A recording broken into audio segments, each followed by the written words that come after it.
السلام عليكم ورحمة الله وبركاته. أهلا وسهلا بكم طلبة وطالبات الصف الثالث الثانوي.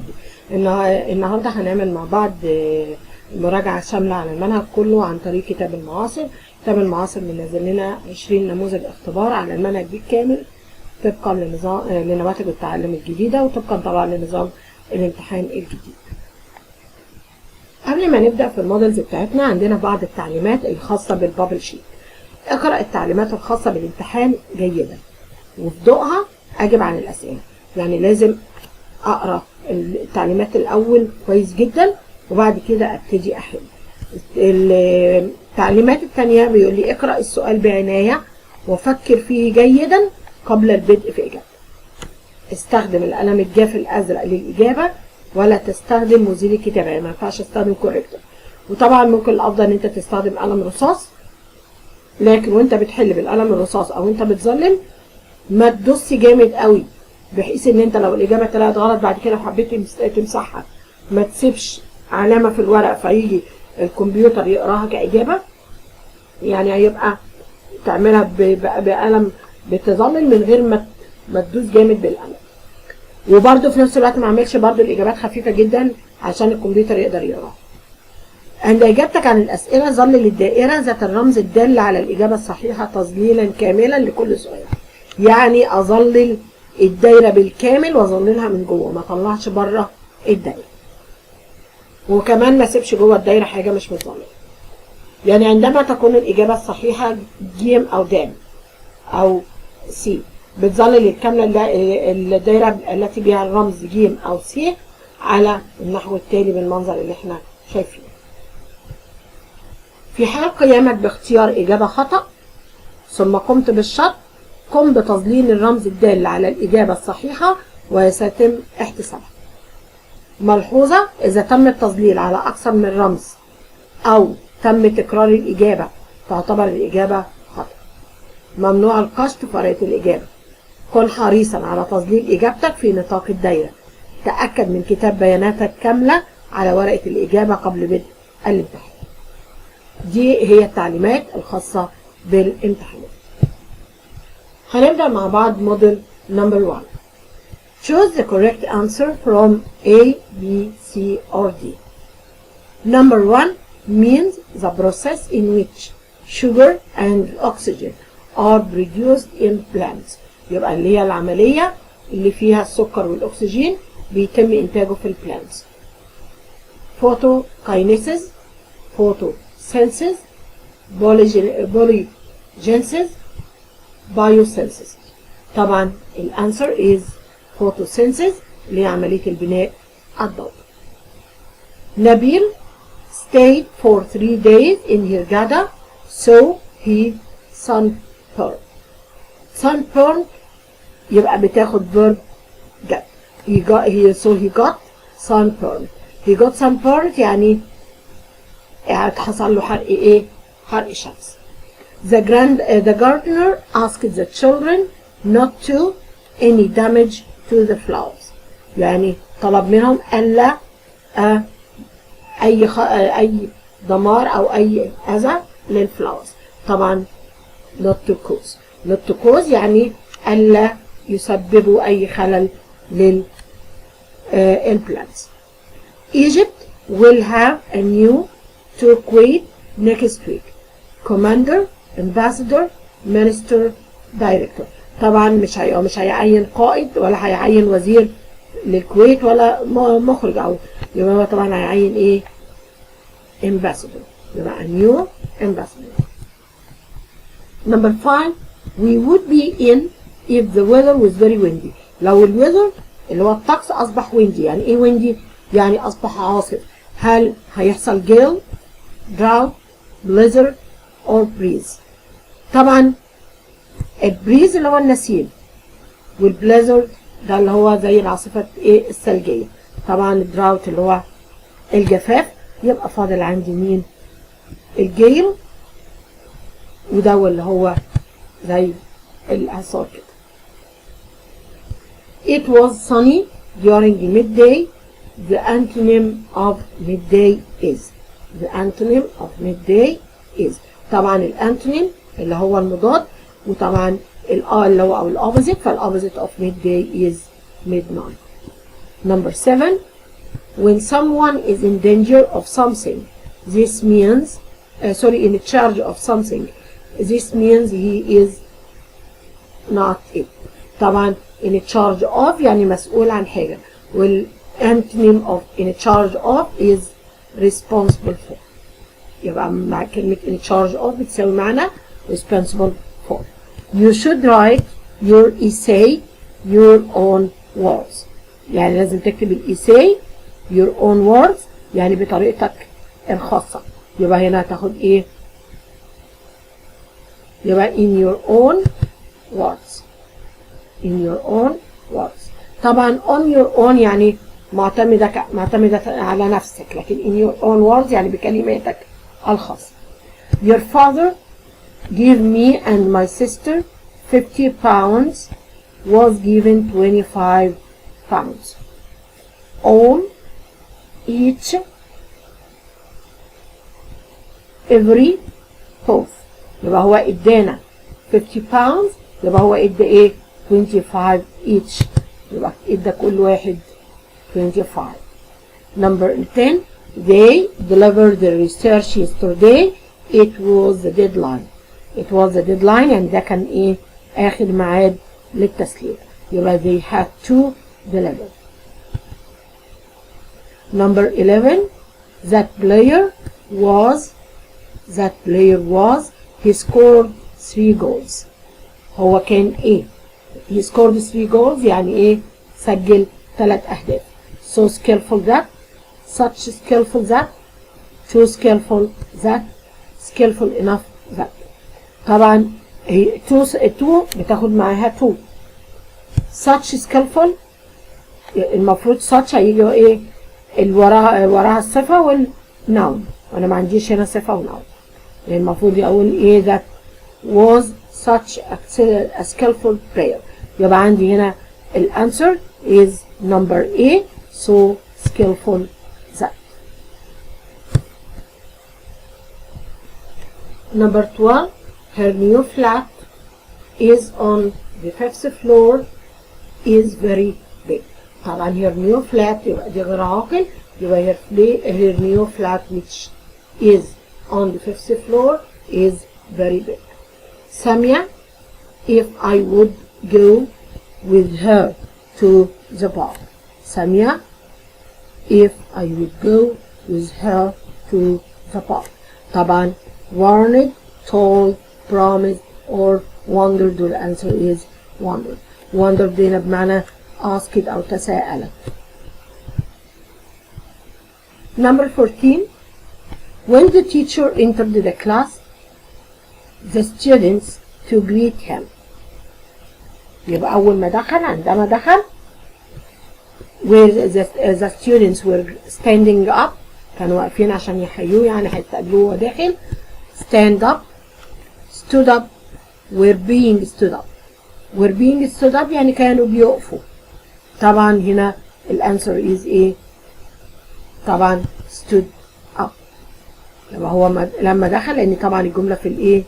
في الباست سيمبل، يعني دول حدثين متتاليين. اما دخل الفصل ليه الطلبه وقفت. the thief admitted طبعا يعني ايه؟ اقر، وطبعا admitted من الافعال اللي بيتبعها very good بيتبعها الاي ان جي، يبقى admitted stealing the woman's bag in the market. Hamza, how long have you lived in Asyut? Adham, I have stayed there a long time. طبعا a long time دي period أو فترة زمنية، ودي هتروح مع for. يبقى I have stayed there for a long time. Very good. Now we will move to the comprehension. Read the following passage, then answer the questions. William Shakespeare was born in the market town of Stratford-upon-Avon. It is said that he attached the local grammar school, where the principal subject taught was Latin. The principal subject taught was Latin يعني اللغة الأساسية اللي كانت بيعلموها أو المادة الأساسية اللي كانت بتتعلموها فيها كانت اللاتينية. Nothing certain is known of what he did between the time he left school and his departure for London. يعني مفيش أي حاجة مؤكدة تقول لي هو عمل إيه في الفترة ما بين مغادرته للمدرسة ورحيله إلى لندن. Whatever caused him to leave the town of his birth, the world can be grateful that he did so. يعني مهما كان السبب اللي خلاه يغادر موطن ميلاده أو محل ميلاده، لكن العالم كله كان grateful، يعني يحس بالامتنان لأنه فعل ذلك. What is certain is that he set his foot on the road to fame when he arrived in London. يعني الشيء المؤكد ان هو وضع اقدامه على طريق الشهرة عندما وصل الى لندن. It is said that at first he was without money or friends there, but after he earned a little by taking care of horses of the gentlemen who attended the plays at the theater. In time, as he became familiar figure to the actors in the theater, they stopped and spoke to him. يعني في البداية هو كان معهوش فلوس، ما عندوش أصدقاء، ولكن بعد ذلك هو كسب القليل من المال عن طريق الاعتناء بالحسنة اللي بتاعت الجنتلمان اللي كانوا بيحضروا المسرحيات، فكان هو بيقعد يرعى. مع الوقت وإنه أصبح فاميليار للممثلين اللي شغالين في المسرح، بقوا يقفوا يتكلموا معاه. They found his conversation so brilliant that finally he was invited to join their company. By 1592, he became one of the 3 leading members of a company of actors called the Lord Chamberlain's Men.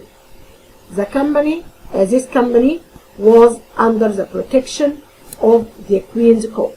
يعني الشركة دي كانت تحت حماية البلاط الملكي. From what we know of his later life, it is clear that Shakespeare's connection with the theater made him a wealthy man, since his plays attracted large audiences and he shared in the profits. Toward the beginning of the 17th century, not less than 11 of his plays were produced. This included the great tragedies Othello, Macbeth, and King Lear. His last work was The Tempest. يبقى آخر أعماله كانت The Tempest. Choose the correct answer. The main idea of the passage is Shakespeare had a difficult early life, but later achieved great success. يعني شكسبير عاش حياة صعبة في بداية حياته، ولكنه في النهاية حقق نجاح عظيم. Shakespeare was born into a wealthy family، يعني ولد لعائلة غنية. Shakespeare admired the theater at his early life، يعني كان معجب بالمسرح في بدايات حياته. Shakespeare won many awards for his play.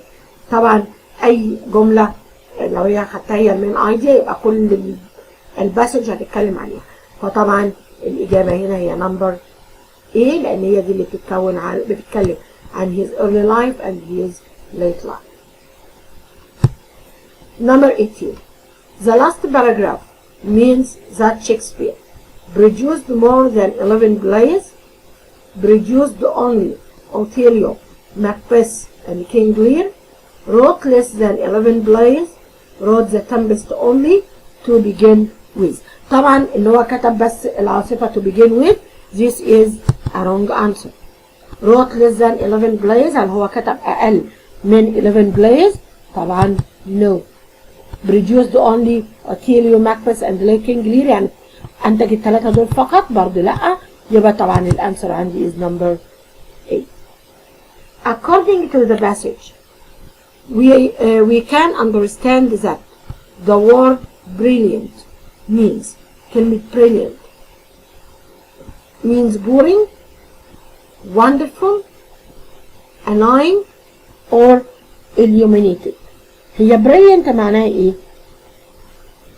طبعا brilliant معناها ذكي او شيء جميل. يبقى هنا كلمة brilliant means very good, means wonderful. The passage gives us a good lesson that it is better to look after horses, talk to actors, endure hardship or obstacles, be a wealthy man. تاني بيقول the passage give us a good lesson يعني بتدينا درس مهم جدا that it is better to إنه من الأفضل أن look after the horses إن أنت ترعى الهورسز, talk to actors. Number C, endure hardships or obstacles يعني معناها تحمل المشقة والمصاعب, ولا be a wealthy man إن أنت تبقى راجل غني.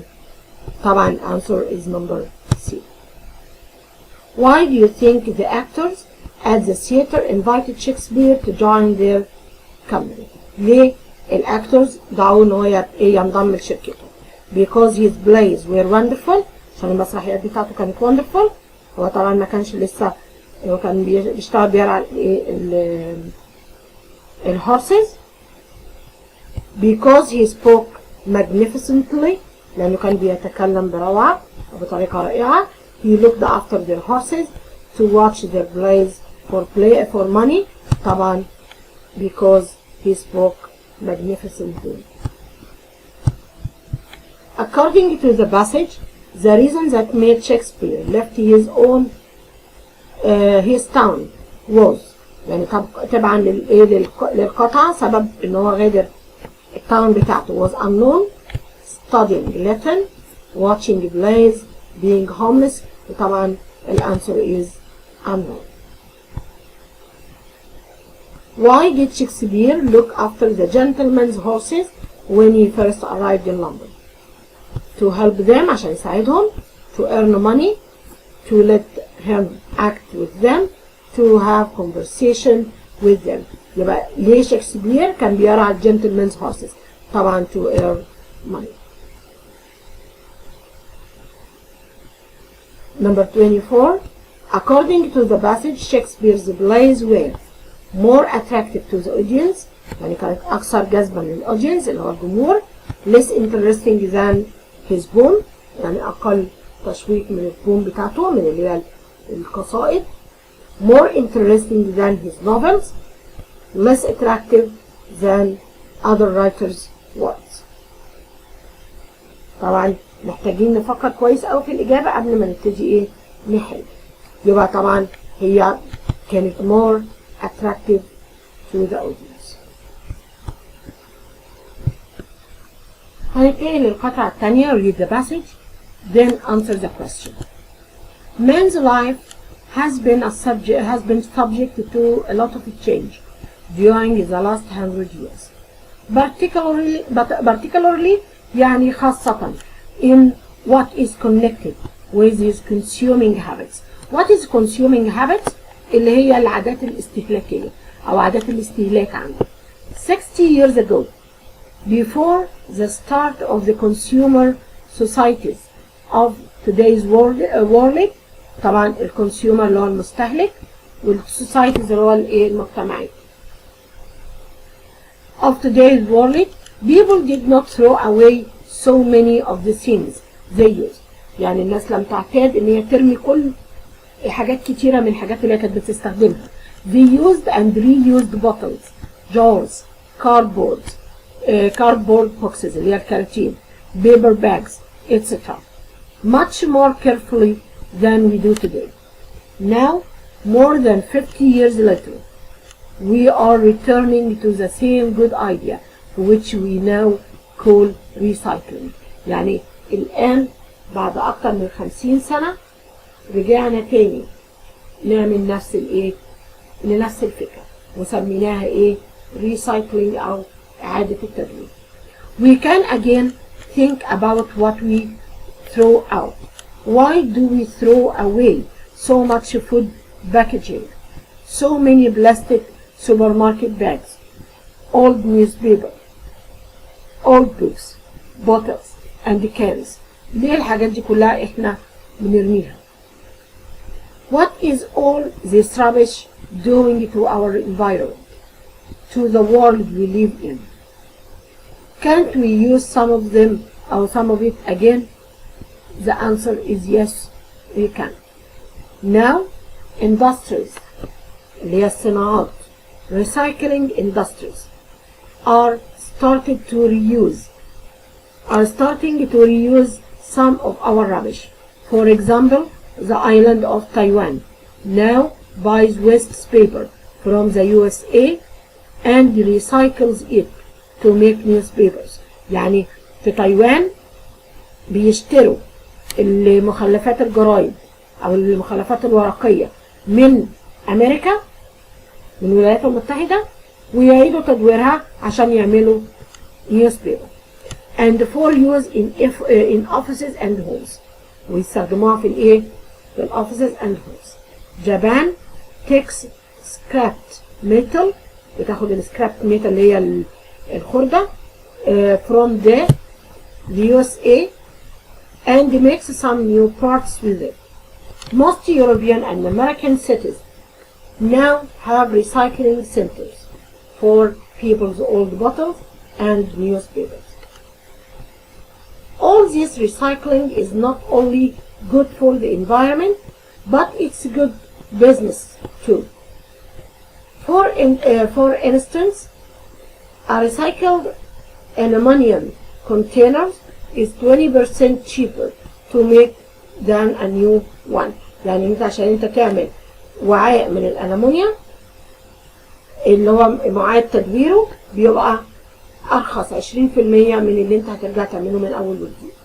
For both the environment and the economy, recycling makes very good sense. يعني لكلا البيئة والاقتصاد فعملية الريسايكلينج بتعمل ايه؟ يعني عملية لها فائدة. The best title for this passage. The best title for this passage. ايه هو أفضل عنوان؟ The pros and cons of recycling. طبعا ال pros and cons اللي هي ال advantage and disadvantage. What is good and bad about the recycling. And all the habit people need nowadays. يعني عادة قديمة يحتاجها الناس الآن. Recycling harms the environment. يعني عادة التدوير يضر البيئة. A bad habit to get rid of. يعني عادة سيئة يجب التخلص منها. وطبعا the best title is number B, and all the habit people need today. Number 26. The second paragraph represents the idea of recycling, the supermarket bags, our environment, food packaging. طيب السكند باراجراف ده كان بيتكلم عن ايه؟ طبعا انت ممكن توقف الفيديو وترجع للباراجراف مرة تانية قبل ما تبتدي تحل، لكن هو طبعا بيتكلم عن الايديا of recycling.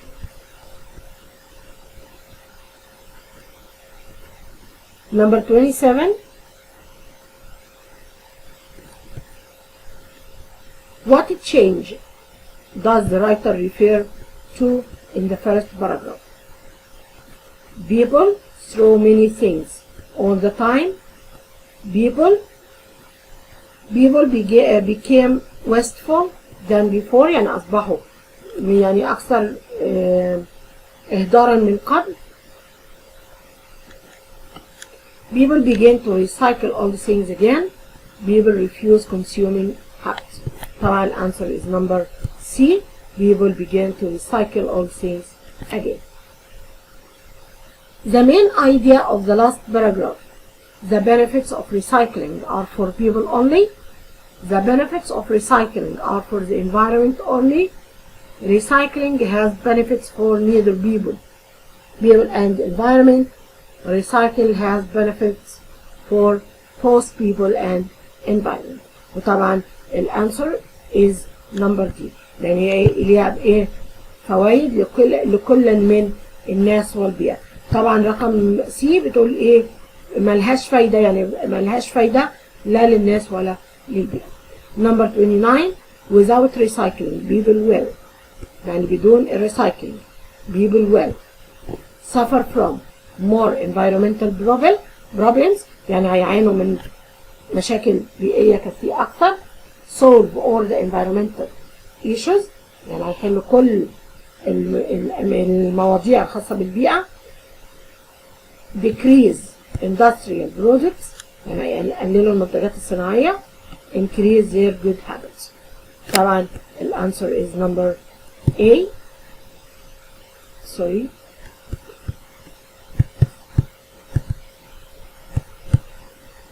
يبقى يعملوا ايه؟ يبقى they will suffer from environmental problems، هيعانوا من مشاكل بيئية.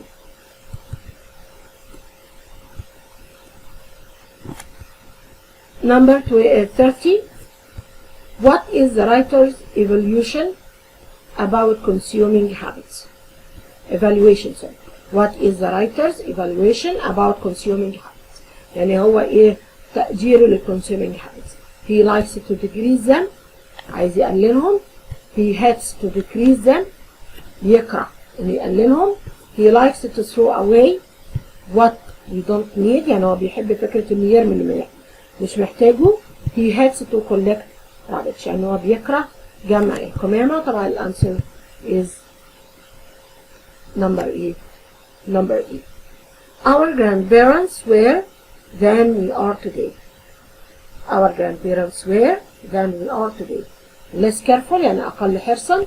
More careless أكثر إهمالا. More economical يعني أكثر اقتصادا. Less wise أقل حكمة. وطبعا الانسر is number C. more economic. يعني كانوا بيهتموا بالبيئة. Recycling our rubbish means، معنى ان انا اعمل recycling للرابش means throwing it away. keeping it يعني ان انا ارميها او احتفظ بيها. encircling it يعني يدخلها في دايرة تاني او يتدويرها تاني. using it again لو استخدمها مرة أخرى. وطبعا الانسر is number T. طبعا هي كلمة recycle معناها to reuse something again. هنوصل بقى للترجمة. أول واحدة اللي هي الترجمة من English into Arabic.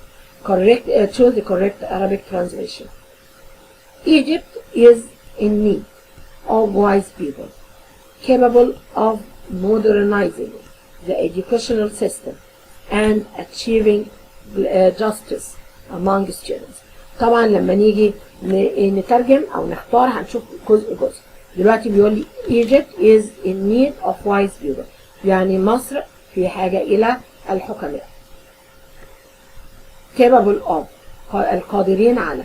طب نشوفها هنعمل ان مصر في حاجة الى للحكماء القادرين على.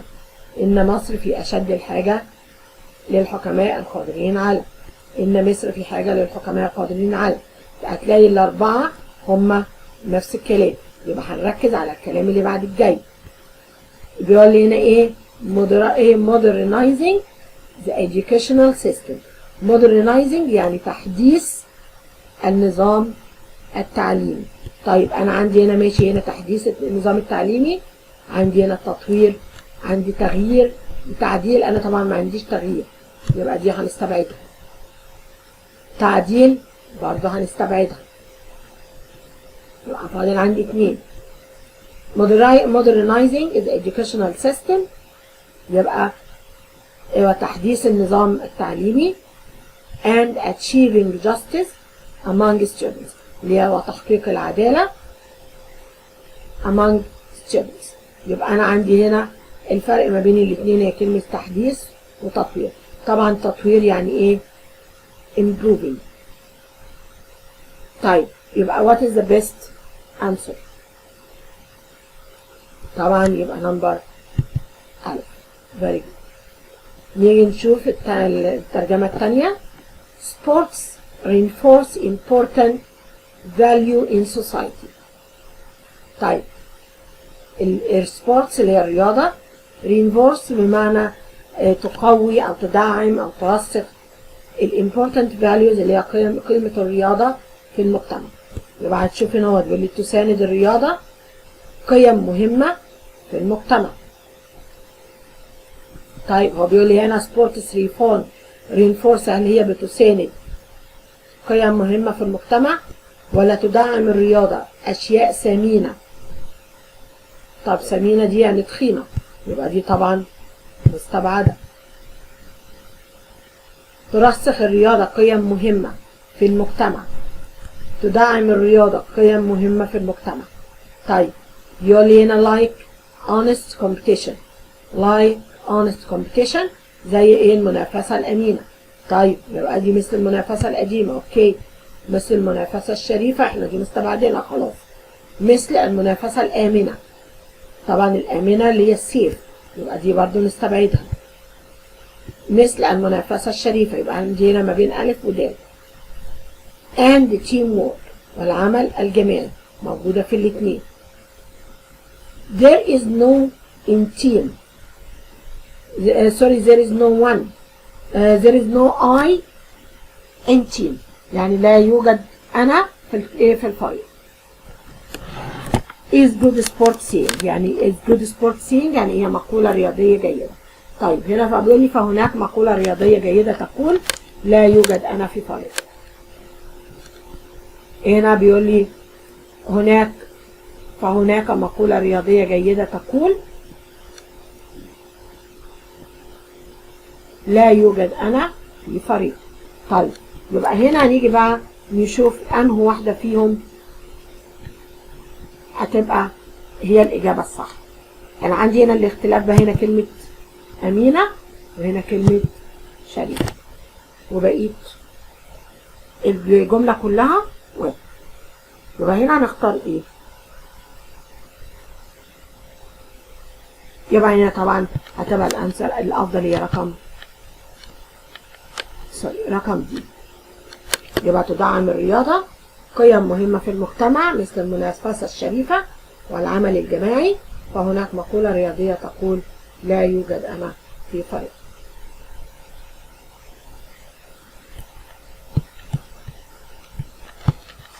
Choose the correct English translation. هنشوف بقى الترجمة الإنجليش. يجب علينا أن ننشئ الأطفال على الثقة بالنفس والوطنية واحترام الآخرين، وكل هذا سوف ينعكس على شخصيتهم كمواطنين صالحين مفيدين لأوطانهم في المستقبل. طيب عشان أنا أختار الترجمة الصحيحة فأنا لازم أترجمها أنا نفسي. طيب هنا بيقول لي إن هو يجب علينا يعني we should. طيب كلهم في we should. ينشئ الأطفال أو نربي الأطفال معناها bring up. يبقى we should bring our children up يعني نربي أطفالنا. we should bring our children up. ماشي مظبوط. we should bring our children up طبعا على الثقة بالنفس on self tolerance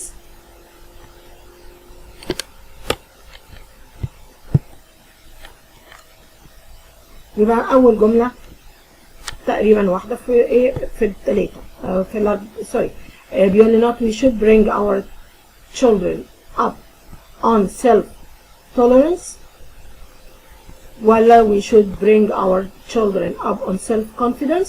طبعا انا عندي هنا الثقة بالنفس self confidence، فالثلاث جمل دول بالself confidence يبقى نمبر ايه خطأ. طيب الوطنية عندي يعني ايه optimism او optimism اللي هو التفاؤل، طبعا لا. ماشي. patriotism اللي هو الوطنية، patriotism وطنية، يبقى عندي رقم C and رقم D. طيب نكمل كده. واحترام الآخرين يبقى and respecting others and respecting others. عندي هنا suspecting others اللي هو الشك في الآخرين، يبقى دي طبعا برضو خطأ. يبقى نشوف الجملة رقم C. يبقى بيقول we should bring up our children on self-confidence, patriotism, and respecting other people. All this يعني كل ذلك will be reflected on their personality يعني سينعكس على شخصيتهم as good citizens useful to their countries in the future. يبقى كمواطنين صالحين لما يقطنوا في الفيوتشر، وطبعا يبقى الانسر is number C. Number 36 المعلم قدوة يمثل مصدر إلهام لطلابه، فهو يغرس فيهم القيم الإيجابية بشكل غير مباشر، لذا من الضروري الاعتناء به ماديا وعلميا. طيب نشوف أول جملة، المعلم القدوة يمثل مصدر إلهام لطلابه. طيب يبقى the role model teacher was a source of inspiration for his students. يعني كان مصدر، طبعا هو دي الجملة مش في الماضي، يبقى هنستبعد رقم ايه. The role model teacher is a source of inspiration for his students. يبقى هو مصدر إلهام لأصدقائه للطلاب. The role model teacher is a source of depression، هو مصدر للإحباط، فطبعا دي برضو مستبعدة. The role model teacher، طبعا هنا الرول ده القانون، ما هوش الرول موديل، يبقى دي برضو مستبعدة، ويبقى الانسر is number 8. يبقى the role model teacher is a source of inspiration for his students. He implants the value، يعني هو بيزرع أو بيغرس the values and positiveness، يعني بيغرس القيم والإيجابية بشكل مباشر، يعني بشكل غير مباشر، يعني indirectly in them. So it is a must. فإنه من ضرورة أو من الضروري to look after him financially and scientifically، يعني ماديا وعلميا. هننتقل لآخر جزء معانا خاص بالرايتنج. Number 37 if you close your email with your sensory، لو انت قفلت الايميل بتاعك بكلمة your sensory، you could have opened with، يبقى البداية بتاعته بإيه؟ طبعا لو عشان أبدأ انتهي بيور sensory يبقى ده عبارة عن formal email، يبقى هو formal email، يعني ايميل ايه؟ ايميل رسمي. طب الايميل الرسمي هبدأه بإيه؟ dear Mr. dear man dear رانيا hi guys، يبقى طبعا dear Mr. Number 38 to give opinions which linking word should you use in this sentence. to give opinions يعني عشان to give options. معلش انا اسفه ان النضاره بتاعتي مش مظبوطه، طب مش بعرف الجمل غلط. to give options عشان ادي اختيارات which linking word should you use in this sentence. أنه كلمة ربط ممكن تستخدمها في الجملة دي. I like watching TV, listening to music in my spare time, and or else besides that as well. نفكر كده في الروابط. يبقى أنا عايزة أدي option، يبقى أنا بقول أنا بحب مشاهدة التلفزيون والاستماع للموسيقى، يبقى and listening to music. Number 39 which of the following sentences has the correct punctuation?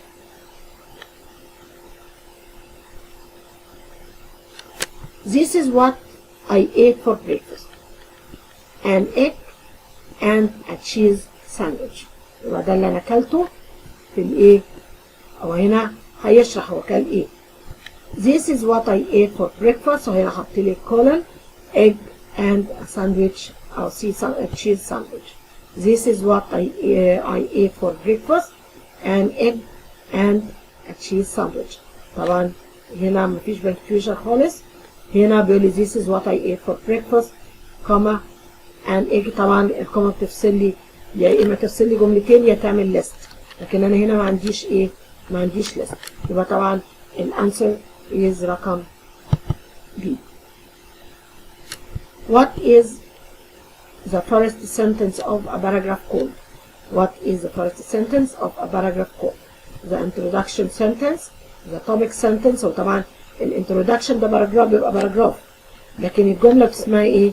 topic sentence, closing sentence, the supporting sentence. طبعا السبورتنج سنتنس هي الجمل الداعمة اللي هي بتدعم التوبيك سنتنس او الجملة الرئيسية. الكلوزنج سنتنس دي جملة الختام، دي جملة الايه؟ الختام. يبقى طبعا الانسر بتاعتي is the topic sentence. وكده نكون وصلنا لنهاية الامتحان، ويا رب تكونوا استفدتم. ويا ريت نعمل لايك وشير للفيديو ونشيره على كل صفحاتنا عشان يوصل لكل اصدقائنا. until we meet again, goodbye and good luck. وانتظرونا في حل امتحانات أخرى في الأيام القادمة. Goodbye.